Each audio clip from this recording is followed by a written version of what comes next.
Alhamdulillah Allah hari ini pertemuan kita. Allah hari ini berikan kita banyak sekali nikmat, sehat, nikmat iman, nikmat Islam, dan nikmat untuk bisa melaksanakan ibadah. Dan insyaallah nikmat yang luar biasa adalah Allah masih berikan kita kesempatan untuk bisa menghirup udara segar. Bapak Ibu yang dirahmati Allah, pagi hari ini saya akan mengajak panjenengan bersama-sama untuk berdiskusi terkait dengan bagaimana kita meneladani Rasulullah SAW dalam hidup di tengah zaman yang sekarang ini sudah carut marut, ya. Ketika kita melihat keadaan sekarang, kerusakan di mana-mana, baik itu secara fisik, mental, ya, perilaku, dan juga kerusakan dalam hal banyak sekali terkait dengan tatanan kehidupan, baik itu di pemerintahan dan bisa juga kemudian dalam tatanan kerusakan di bidang ekonomi. Karena sekarang ini banyak orang yang stres, banyak orang yang depresi karena tekanan ekonomi yang luar biasa beratnya. Dan kita bisa melihat saking banyaknya tekanan, tingginya tingkat stres, akhirnya banyak orang yang kemudian memilih mati bunuh diri. Dan yang lebih memprihatinkan lagi adalah yang memilih mati bunuh diri itu rata-rata adalah generasi muda. Rata-rata orang-orang yang masih relatif usia produktif. Nah, ini keadaan-keadaan yang sangat-sangat memprihatinkan, ya. Kenapa? Karena kondisi yang sedemikian rupa memberikan tekanan, sementara kekuatan iman, kekuatan mental itu tidak seimbang. Maka Indonesia sekarang itu mengalami krisis kesehatan mental, ya. Selain juga krisis ekonomi. Nah, ini satu hal yang patut kita perhatikan, kita berikan perhatian, dan juga sekaligus kita khawatirkan. Nah, kita orang tua tentunya punya tugas dan tanggung jawab yang tidak mudah, ya. Kenapa? Karena Allah berikan kita amanah anak-anak yang harus kita jaga, yang harus kita didik, yang harus memang benar-benar kita perhatikan di tengah sekali lagi keadaan dunia yang sedang tidak baik-baik saja. Anak-anak kita itu tantangannya nggak sama seperti kita. Anak-anak kita tantangannya luar biasa sekarang, dimana saat ini pendidikan kebaikan itu tidak menjadi sorotan dan perhatian, tapi justru pendidikan-pendidikan yang terkait dengan keburukan itu menjadi tontonan. Istilah lainnya, kebaikan itu tidak jadi tuntunan, tapi malah jadi tontonan. Sementara keburukan, kemaksiatan itu tidak jadi tontonan, tapi justru jadi tuntunan. Ini keadaan sekarang, dan kita nggak bisa tutup mata, ya. Maka kata Al-Quran, nih dalam Quran surat Al-Anfal ayat 28, dan ketahuilah bahwa hartamu dan anak-anakmu itu hanyalah sebagai cobaan, dan sesungguhnya di sisi Allah lah pahala yang besar, ya. Jadi ini sudah diperingatkan oleh Al-Quran. Maka kita diuji oleh Allah dengan amanah yang kita minta, ya.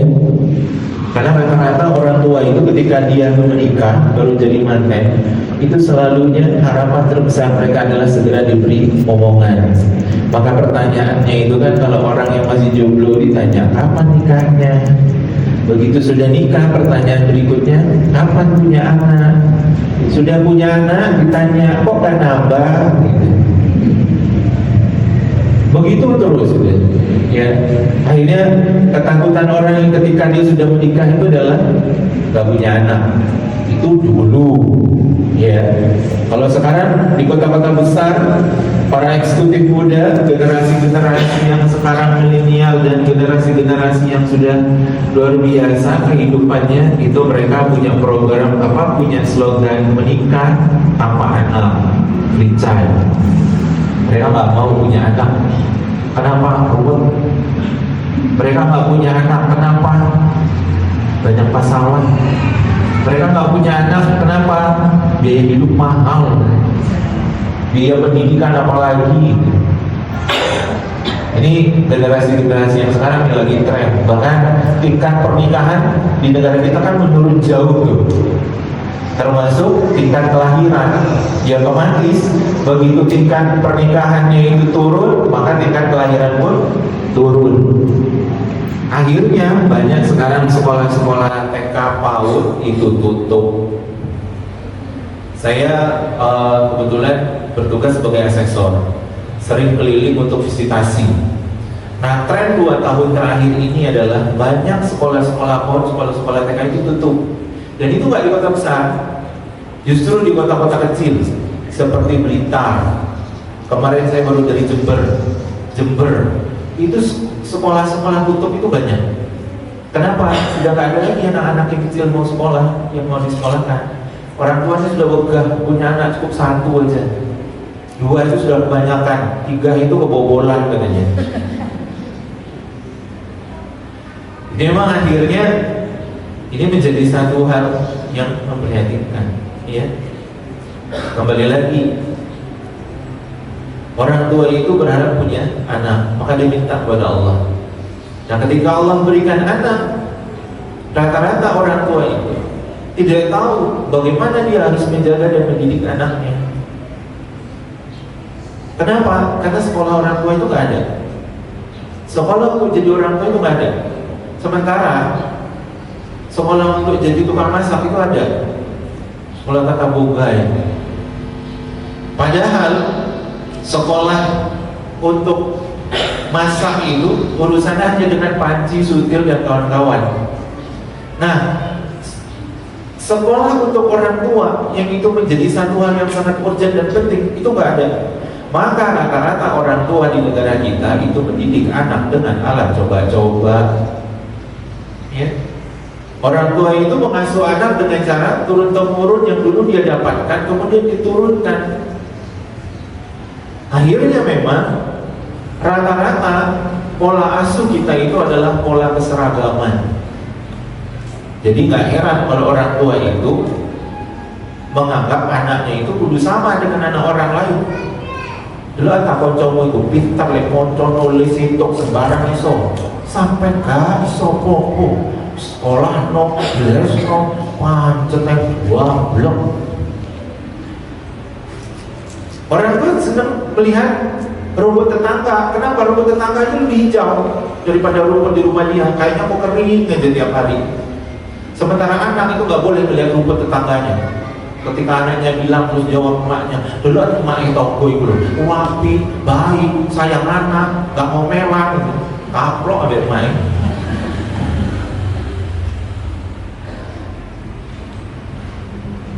Sekolah orang tua itu nggak ada.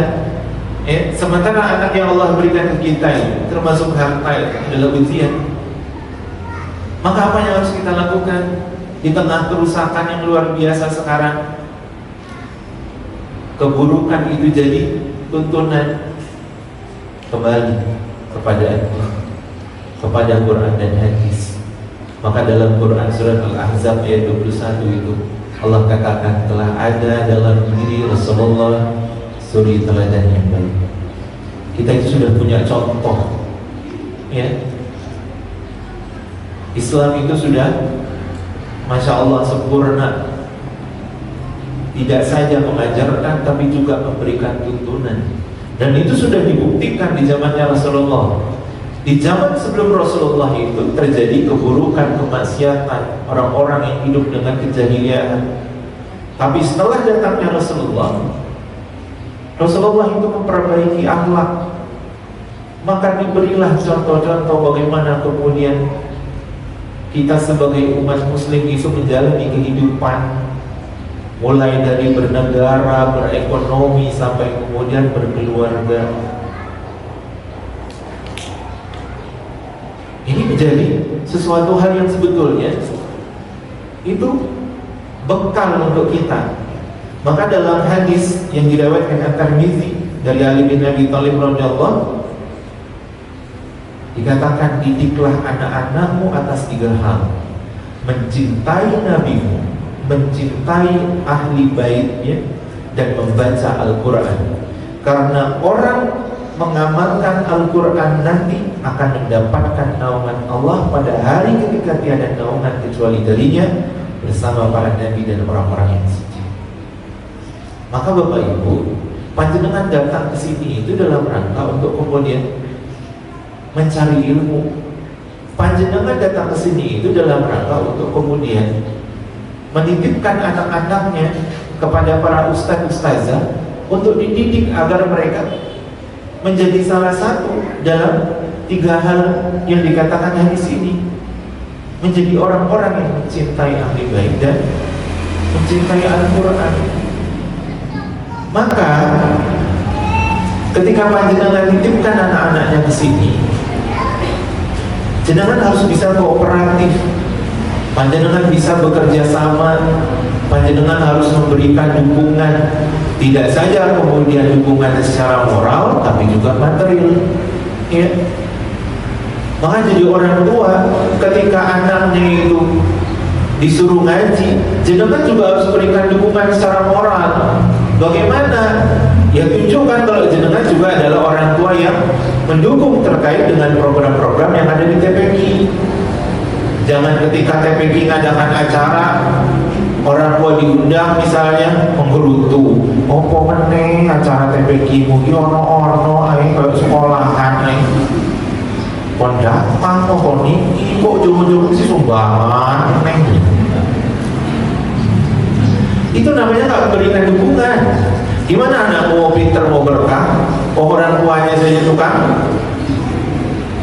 protes, orang tuanya tidak memberikan dukungan, tapi malah memberikan apa, banyak keluhan dan seterusnya. Berikan dukungan, ya. Kalau jenengan punya dana yang lebih, berikan dukungan itu secara materi. Kita ini kadang kebalik ya. Untuk tujuan pendidikan, orang tua itu mendidiknya minta ampun. Nyari sekolah itu yang gratis, pokoknya apa-apa yang terkait dengan pendidikan itu pokoknya gratis wes. Kalau di mana ada tempat gratis, rawami di situ.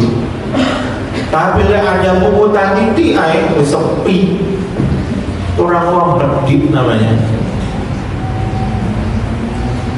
Ketika kita melakukan hal seperti ini, sebenarnya rugi. Kenapa, Bapak Ibu? Segala sesuatu yang gratis itu, mohon maaf ya, kadang kualitasnya kurang bagus. Kenapa? Lah mau apa-apa susah. Jangan protes, masa sekolah ngaji tok, arek-arek ora tau dikei iki, dikei iku. Lah begitu mau dikasih ini itu, dana nggak ada. Terus kumpulkan orang tua minta sumbangan, protes. Gimana mau maju? Contoh deh, karena saya orang pendidikan, Bapak Ibu. Sekarang sekolah-sekolah negeri itu banyak ditinggalkan. Bahkan sekolah negeri favorit di Malang itu kayak dapat murid 1. Kenapa? Dan itu gak terjadi di Malang toh, hampir di mana-mana. Sekolah negeri itu ditinggalkan karena kualitasnya sudah jauh menurun. Gurunya sudah tua-tua, kemampuan berpikirnya sudah lemot, cara pengajarnya kolot, gak pernah di-upgrade. Akhirnya anak di sekolah negeri itu, mohon maaf, cuma dikasih buku, soal, suruh nyatet, guru menjelaskan, gue ngerti orang, harapmu ujian. Akhirnya sekolah-sekolah negeri itu gak bisa berkembang. Nah ketika kita tanya, ketika kemudian kita coba asesmen, ternyata kan guru-guru negeri itu kesulitan untuk maju karena gak ada dana. Gimana kami mau maju, mau mengembangkan sekolah? Dana nggak ada. Begitu mau ngambil dana dari wali murid lewat komito, sudah disorot dan masuk koran, pungli gitu. Akhirnya memang sekolah-sekolah itu nggak bisa maju. Tapi coba lihat sekolah-sekolah swasta di Malang ini yang jadi tren, orang-orang kaya itu nyari sekolah yang paling mahal. Semakin mahal makin dicari, murid itu antri-antri kalau datang. Kenapa? Karena memang segala sesuatu itu kan mengikuti, ya. Kalau orang tua bilang itu naragono rupo. Nah, kita jadi orang tua harusnya memberikan dukungan tuh kepada lembaga pendidikan di mana tempat anak kita belajar. Kenapa, Pak? Ketika kita ingin anak-anak kita itu pintar, maka berikan dukungan fasilitas. Minimal kooperatif. Dan yang paling luar biasa adalah ketika kita memberikan bantuan walaupun hanya sedikit, keberkahan itu akan kita dapatkan. Ya. Kenapa? Karena membiayai anak untuk belajar dan sekolah itu sama saja dengan kita beramal jariah. Ada 3 hal yang tidak akan putus ketika kita meninggal: doa anak yang saleh, ilmu yang bermanfaat yang diajarkan, dan amal jariah. Nah, panjenengan menyekolahkan anak ketika mengeluarkan biaya, ini masuk dalam bagaimana usaha untuk mencari dan memberikan ilmu yang bermanfaat. Terus ketika anakmu pintar mengamalkan semua yang dia pelajari, itu akan mengalir pahalanya ke orang tua, dan itu jadi amal jariah. Jadi gak ada ruginya. Nah, ketika Pak, kami gak mampu, terus gimana? Apa yang Anda bisa berikan? Dan selemah-lemahnya bantuan itu hanya doa. Tapi jangan kemudian mengambil yang paling lemah, doa aja deh. Gak sopan namanya itu. Dan kadang saya melihat orang tua itu kalau ngasih uang jajan, anaknya kalau jajan itu uangnya bisa lebih mahal daripada uang sekolah. Apalagi kalau kemudian maknya itu ikut nungguin anaknya di sekolah, itu uang jajan maknya jauh lebih banyak daripada uang jajan anaknya itu. Anaknya kalau jajan dibatasi, tapi maknya nganggur nunggu anaknya. Ono cilok tuku cilok, kok saya lupa ya, kok tuku bakso, kok sembarang dituku sampai maknya. Kok ono saya dodolan panci tupperware dituku barang.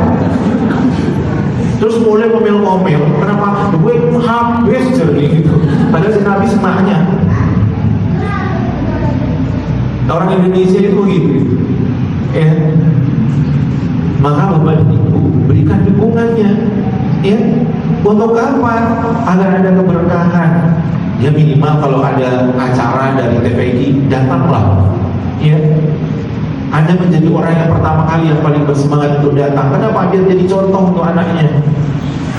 Jangan ada nyuruh anaknya kok ngaji, berapa ngaji, gak berapa ini. Oh, ngaji hari ini wongil. Tapi emaknya begitu diundang ngaji, Boyono ayah lasane. Saya kesel, saya ngeluh, saya niki, saya ibu. Ditanya anaknya, lo mah gak berangkat tak? Halah sejauh akan cangkem, mama kesel ya. Jangan ya, berikan dukungan. Nah, apa yang harus kita perhatikan Bapak Ibu dalam hal kita untuk meneladani Rasulullah? Yang pertama itu jadikan rumah kita itu adalah surga. Madrasah cinta baiti jannati. Rumahku surga itu adalah madrasah, sekolah untuk mengungkapkan kasih sayang dan cinta. Maka Bapak Ibu yang dirahmati Allah, membangun peradaban kesalihan itu sebetulnya awalnya dari rumah, bukan dari lembaga pendidikan. Kenapa? Karena anak itu dia tahu segala sesuatu itu dari rumah, bukan dari sekolah. Guru itu hanya jadi penyambung saja. Guru itu menjadi fasilitator untuk memberikan sesuatu yang orang tua nggak bisa berikan. Maka apapun yang dilakukan di rumah, itu adalah sesuatu yang harus kita lakukan. Jangan sampai kita menjadi guru, kita menjadi fasilitator, kita menjadi penyambung, kita menjadi fasilitator untuk memberikan sesuatu yang orang tua nggak bisa berikan. Maka apapun yang dilakukan di rumah, itu adalah sesuatu yang harus kita lakukan. Jangan sampai kita menjadi guru, kita menjadi fasilitator untuk memberikan sesuatu yang orang tua nggak bisa berikan. Maka Itulah pelajaran pertama anak-anak kita. Maka jenengan jangan kemudian marah ke sekolah, protes ke guru kalau kemudian anakmu itu pinter nyelatu, pinter ngomong yang gak bener, terus males, kakean alasan. Jangan protes ke sekolah. Kenapa? Karena segala sesuatu itu berawal dari rumah. Dan ayah ibu itu adalah guru pertama untuk anaknya. Bagaimana ayah, begitulah anak. Bagaimana ibu, begitulah anak. Dan kalau jadi guru, kalau saya punya sekolahan, punya PAUD. Kalau ngecek bagaimana orang tuanya itu cukup tanya anaknya. Pagi-pagi itu kalau sudah selesai berdoa atau sebelum berdoa itu saya suka tanya anak-anak, siapa yang tadi pagi bapaknya itu bangun kesiangan? Ayahku, katanya gitu. Wes, masalah. Siapa ayahnya yang tidak pernah sholat ke masjid? Ayahku, katanya. Terus ayahku lakuin di rumah, apa yang katanya. Cocok. Anak itu meneladani orang tua. Bahkan sampai cara berjalannya anak itu akan meniru cara berjalan bapak dan ibunya. Kalau anak-anak itu lebih dominan ke bapak ya di 10 tahun pertama. Jadi apa yang dilakukan bapak itulah yang dilakukan anak. 2 hari yang lalu itu saya visitasi ke Jember, sekolah TK. Ya Allah, anak-anak usia 4 tahun itu kelakuannya astagfirullahaladzim. Jadi anak-anak TK itu tidak memperhatikan sama sekali gurunya. Terus mereka itu biasa duduk nyangking di atas meja, kaki diangkat. Gurunya itu sudah mempan kasih tahu. Kok bisa sampai seperti itu? Ya kan memang itu kelakuan orang tuanya. Ya itu kelakuan bapaknya. Saya tanya ke anak itu, Lili, maaf ya, ini duduk kayak begini, siapa yang ngajari? Pernah lihat siapa? Yo, ayahku boleh duduk, ya kayak gini. Terus di sekolahan suruh guru memperbaiki anakmu. Waktu sekolahnya sampai 2 jam. Seminggu sekolah 5 hari. Terus anaknya itu disuruh jadi pintar, jadi soli, terus juara kalau sekolah. Dukun lah guru di sekolah ngajar 2 jam, itu cuma dapat assalamualaikum, toh anak jawab waalaikumsalam. Terus minta pulang, minta makan. Di rumah gak ditonton sama orang tua, gak dilanjutkan proses pendidikannya, malah diberikan contoh yang buruk. Gimana terus sekolah itu mau berhasil, pendidikan itu mau sukses? Di sekolah anak-anak jenengan itu dikasih tahu sama ustaz-ustazanya, maaf nak, kalau bicara tidak teriak-teriak ya, silakan duduk kalau mau bicara. Mohon maaf ya nak, itu sepatu taruh di mana? Susun di rak ya. Ya ustazah, ya ustaz, manut. Pulang ke rumah, anak mau nata sepatu nanya, rak sepatunya mana? Aduh, kadang jaluk taruh talan kono. Rame. Anak biasa buang sampah di tempat sampah, di rumah melihat emaknya buang sampah sembarangan. Terus gimana mau jadi berhasil sekolah itu? Ada contoh. Maka ini harus menjadi perhatian kita bersama. Kalau kemudian bapak ibunya tidak menata diri, tidak bertaubat, gak bakalan bisa anaknya baik. Angel. Makanya yang paling angel itu lah tuturan itu orang tua. Angel temen tuturan, angel temen tuturan itu orang tua. Jadi kita membangun kesuksesan itu berawal dari rumah. Ketika ayah ibunya ini bersungguh-sungguh dalam mendidik anak dan mendidik dirinya, maka kualitas anak itu, kualitas pertumbuhan perkembangan itu akan sangat bagus. Ini kadang pendidikan di rumah itu menjadi tidak berimbang karena memang ada ketimpangan dalam proses belajar dan pengasuhan. Ibu lebih dominan daripada bapak. Ibu kadang sudah belajar kemana-mana, ikut pengajian, tahlilan, yasinan, terus apa lagi, tibaan sampai ke tibaannya itu diikuti sama ibu itu. Tahu nggak tibaannya itu apa? Datang ke pengajian, Ustaz ngomong, dia ngomong, terus mari-mari dengar-dengar Ustaznya sudah bilang wassalamualaikum warahmatullahi wabarakatuh. Loh, tibaannya wis mari deh. Ngajar tibaannya itu.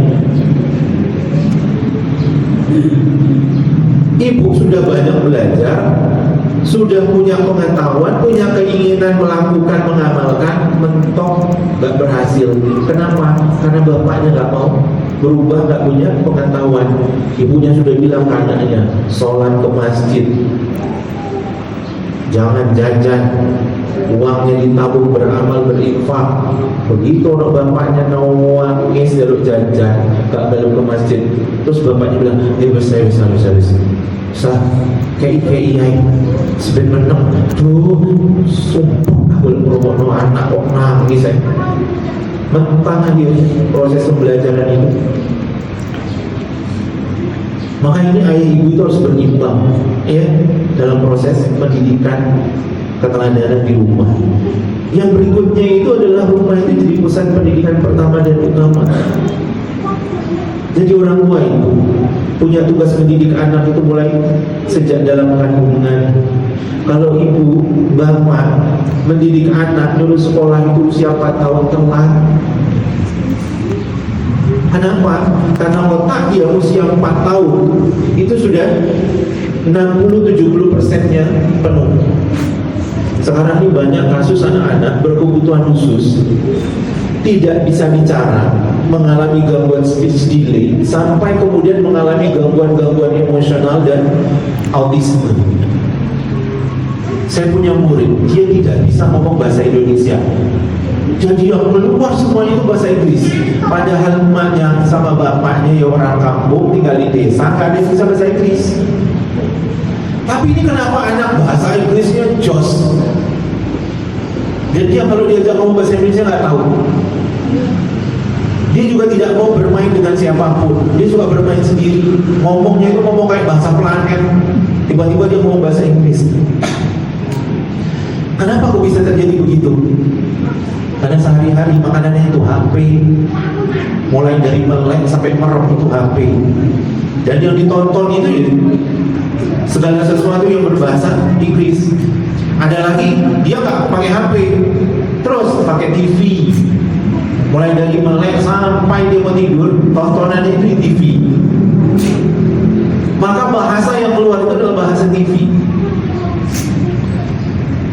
Kenapa kok anak bisa begitu luar biasa ya belajar dari handphone, dari TV?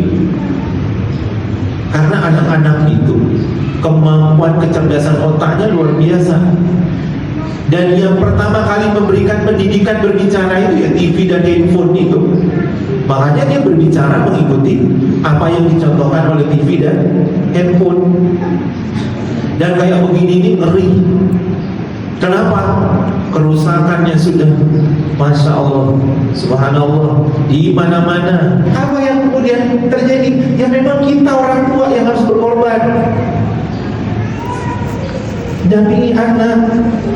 Ketika orang lain sibuk dengan HP-nya, maka saya akan bilang, ayo kita main, ayo kita jalan. Alhamdulillah, anak dua tidak ada yang tergantung dengan handphone. Sekarang anak saya usia yang kedua itu sudah hampir 14 tahun. Maka dia mulai kita sosialisasikan dengan handphone. Kita sudah berikan waktu untuk screen time. Berapa lama? Tidak lebih dari 30 menit. Silakan kamu gunakan. Apa yang dia gunakan? Aku kepingin ya, lihat TikTok ya. Teman-temanku itu punya TikTok. Silakan. Dia explore dengan handphone kita.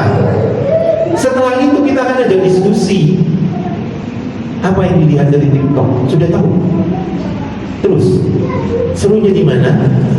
Kira-kira apa yang akan kamu lakukan? Apa rencana dan seterusnya? Ajak diskusi. Ketika kami harus pegang handphone, sementara ada dia, maka kita akan bilang, maaf ya nak, Abi harus bekerja, dan pekerjaan saya ada di handphone. Saya minta waktu. Selesaikan, tutup. Dan selalunya itu jauh lebih menyenangkan. Maka anak saya sekarang usia hampir 14 tahun itu masih senang main, berpetualang ke sawah, main bola, segala macam. Dan saya ceritakan bagaimana kehidupan saya ketika saya kecil, yang dulu tidak ada telepon, tidak ada handphone. Saya ceritakan keseruan kami ketika waktu kecil, main di sungai, berenang, pulang semeni, terus dipopol. Kudu boleh sabi mo, nggak boleh diuber abe omamu. Kami main tanah, main pasir, mancing, banyak keseruan yang kemudian anak itu akan, wow, asik ya, wow, seru ya. Cuma masalahnya tidak ada lagi teman yang seperti itu. Maka yang saya lakukan adalah men-setting lingkungan bermain di perumahan tempat kami tinggal.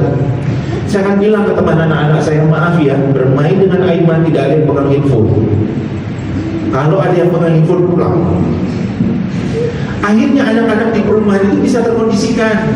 Saya buka komunikasi dengan para orang tua yang ada di perumahan. Saya edukasi mereka tentang bahayanya handphone. Alhamdulillah, akhirnya orang-orang tua di sekitar kami itu mendukung. Jadi anak-anak itu mereka masih bermain secara alami. Saya ceritakan anak saya dulu ketika kami kecil ngaji, itu tidurnya di masjid, main itu di masjid. Dan alhamdulillah di perumahan tempat saya, anak-anak teman saya itu melakukan. Jadi mereka kayak Sabtu malam minggu kayak gini, itu sejanjian. Nanti malam kita mampir dia ke masjid ya, tidur di masjid. Mereka itikaf di masjid, bermain di masjid. Alhamdulillahnya kami masih mendukung. Itu masih ada di perubahan saya, dan itu kami ciptakan. Nah, kita jangan terlena dengan kebanyakan orang lain. Ketika semua orang pegang HP anaknya, terus kita juga berpikiran yang sama. Jangan. Kenapa? Hal yang paling berharga yang dicari sekarang itu bukan kecerdasan kognitif terkait dengan nilai-nilai bagus yang ada di ijazah. Enggak. Para ahli neurologi, orang-orang cerdas, orang-orang pintar, orang-orang sukses itu mengkhawatirkan anak-anak kita tidak memiliki keterampilan flexibility thinking dan creative thinking. Otak yang fleksibel dengan kreativitas berpikir yang bagus itu sekarang sudah tidak ada. Pada itu yang dicari di dunia yang carut marut sekarang ini dengan kesulitan mencari pekerjaan. Orang-orang yang kreatif, orang-orang yang memiliki kemampuan berpikir fleksibel, itu orang-orang yang bisa survive. Sekarang, kalau pinter-pinteran, anak-anak kita itu akan kalah dengan yang namanya robot dengan kecerdasan artificial intelligence. Anak kita kalah. Tapi robot dengan artificial intelligence itu akan kalah ketika anak-anak kita memiliki keterampilan berpikir kreatif. Gak ada robot itu. Maka di rumah itu dibangun komitmen, dibangun disiplin, kerjasama. Kenapa? Dengan cara seperti itu kita akan bisa mengontrol kehidupan anak-anak dan keluarga kita. Disiplin, jam berapa anak harus pulang, jam berapa dia harus mengaji, jam berapa dia harus mempersiapkan diri untuk tidur, untuk belajar, untuk berangkat sekolah dan seterusnya. Lalu bangun komitmennya. Kenapa? Dengan cara seperti ini anak-anak kita akan terlatih baik dalam kemampuan berpikir kognitif di problem solving, sampai kemudian mempersiapkan dirinya untuk memiliki kemampuan bertahan dalam kesulitan, survival. Ya. Jadi orang tua harus memang duduk bareng dengan anak. Dan insya Allah anak-anak itu mulai dari usia dia mulai melek matanya, ada interaksi dengan kita, itu sudah bisa diajak ngobrol. Itu sudah bisa diajak untuk sharing terkait dengan hal-hal yang menjadi aturan di rumah kita. Sampaikan. Adik-adik kecil itu, ketika dia sudah bisa melek-melek, dia sudah tahu minum jadwal minum susu, kasih tahu. Nanti jam sekian pagi ya. Nanti jam sekian adik minum susu. Sebentar lagi makan ya. Itu disampaikan sehingga anak ini akan membentuk kemampuan berpikir yang baik di otaknya. Jangan ujung-ujung anak lagi main, emaknya datang bawa nasi sama mangkok, terus bilang makan.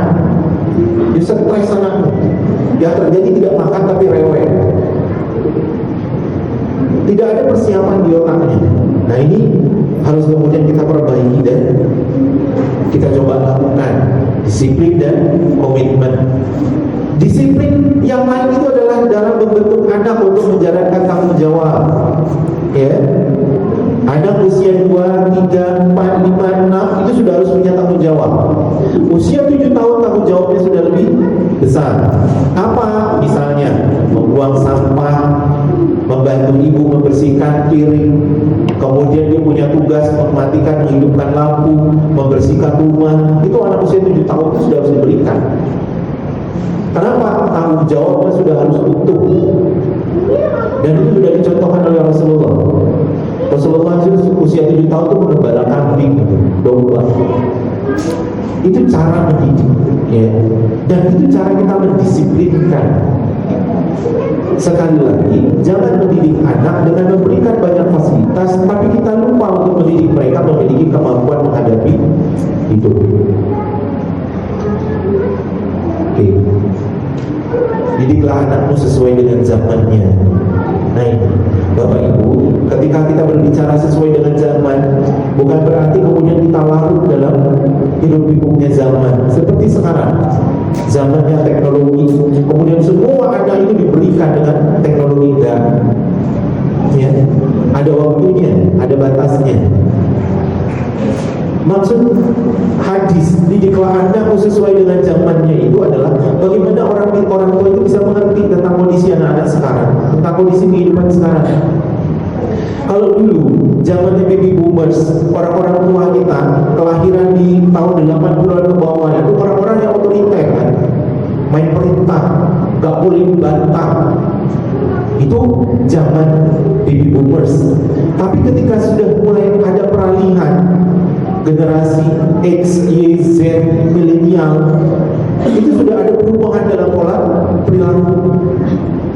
Nah, anak-anak kita ini di zaman-zaman yang sekarang ini namanya generasi-generasi alfa, generasi-generasi yang tidak bisa terukur di kemampuan. Yang harus kita bisa lakukan itu adalah bagaimana kita mengetahui kehidupan anak-anak kita dan kita bisa menjadi teman untuk mereka. Anak-anak sekarang itu, mereka saking cerdasnya, itu bisa tahu kita itu mau ngomong apa.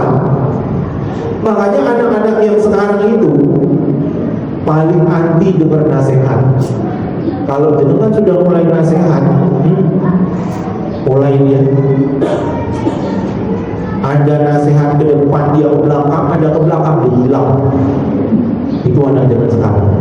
Kalau orang tua dulu bilang nasihat itu masih masuk kuping kanan, keluar kuping kiri, saya lewat. Anak sekarang kuping kanan, mentang-mentang gak ada yang masuk. Sakti anak sekarang.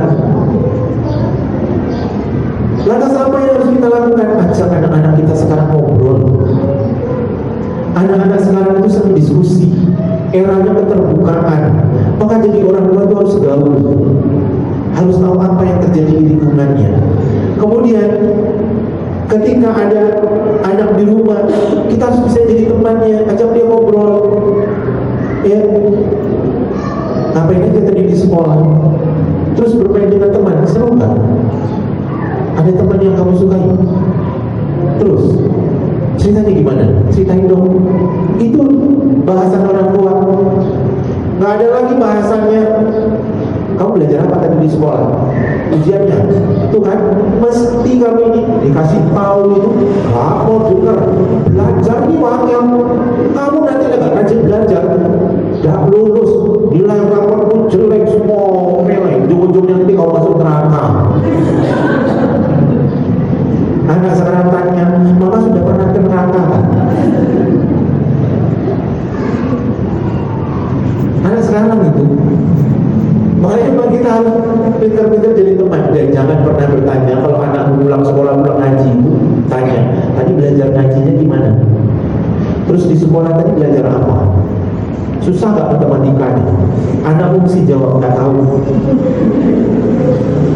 Tadi belajar apa sama Ustaz gak tahu? Kenapa? Karena memang dia gak mau tahu. Saking beratnya beban hidup anak kita sekarang itu. Jadi jawabnya mesti gak tahu. Maka apa yang harus dilakukan? Coba ceritakan keseruan apa yang hari ini terjadi? Main sama siapa tadi? Ustaz yang seru gak? Ustaznya keren apa enggak? Anak-anak sekarang kalau ditanya begitu panjang jawabnya. Mama gak tahu Ustaz itu jenenge Hammam itu gampang. Lek ngomong itu lembut, mama gak kayak papa bengok-bengok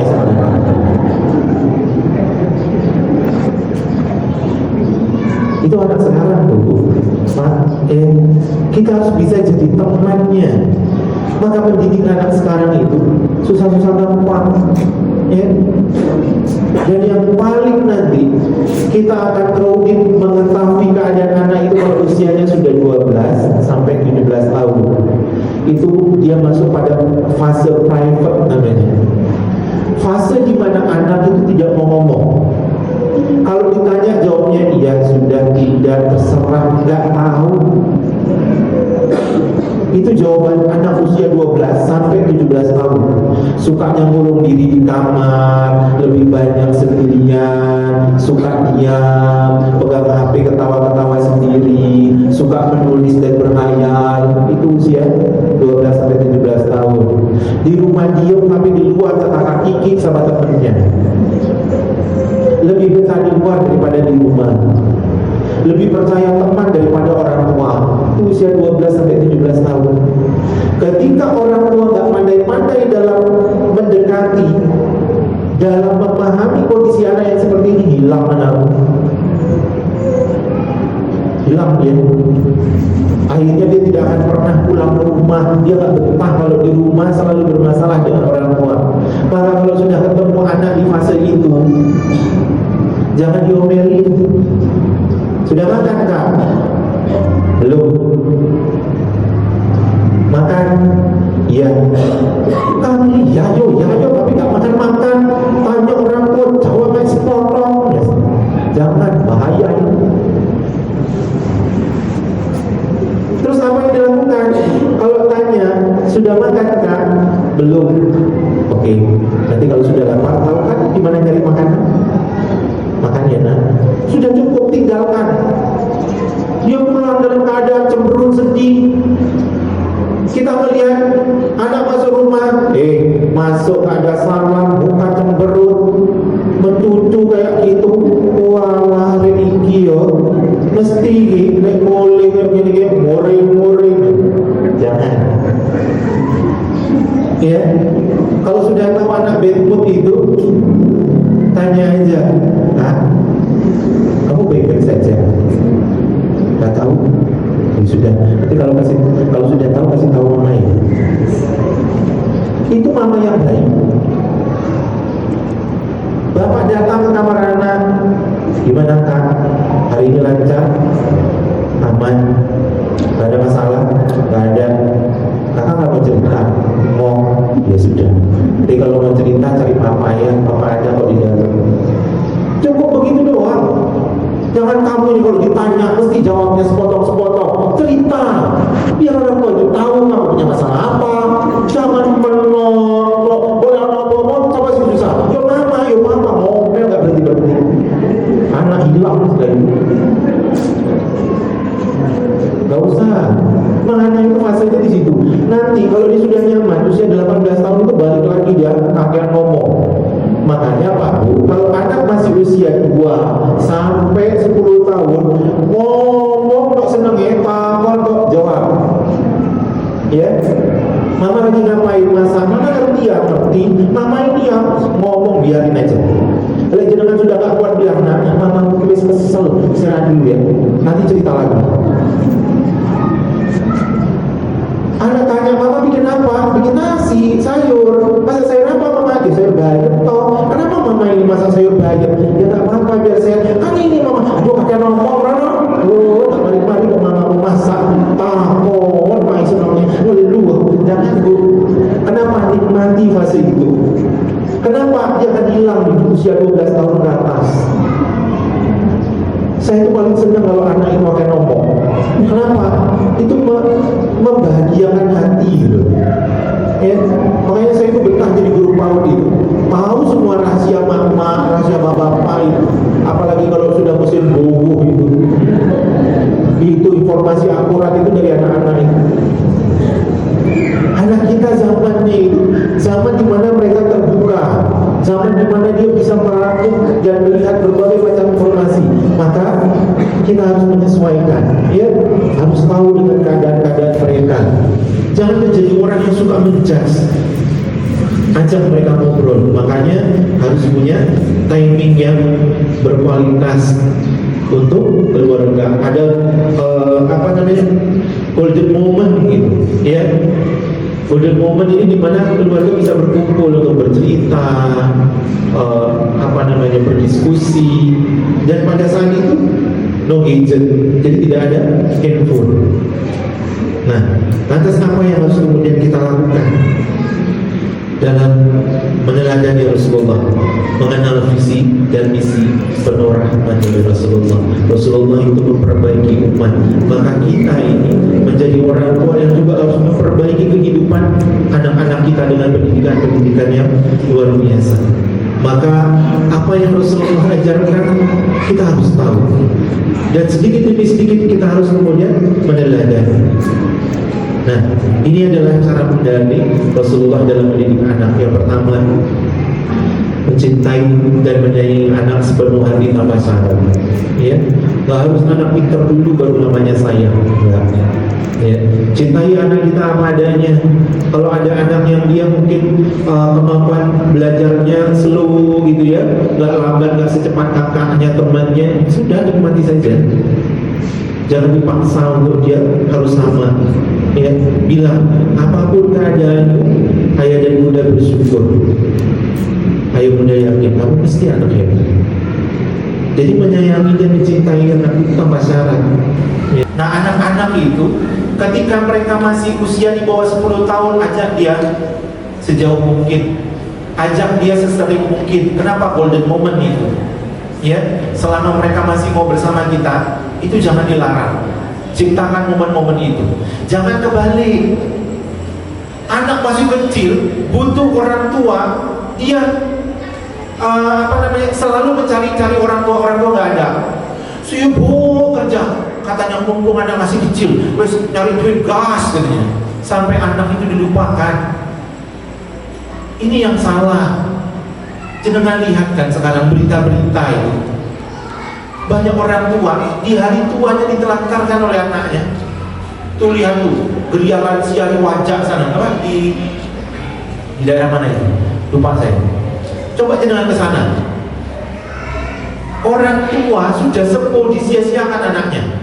Kenapa? Ya karena dulu jenengan ketika anaknya kecil jenengan sia-siakan, walaupun dengan alasan nyari duit.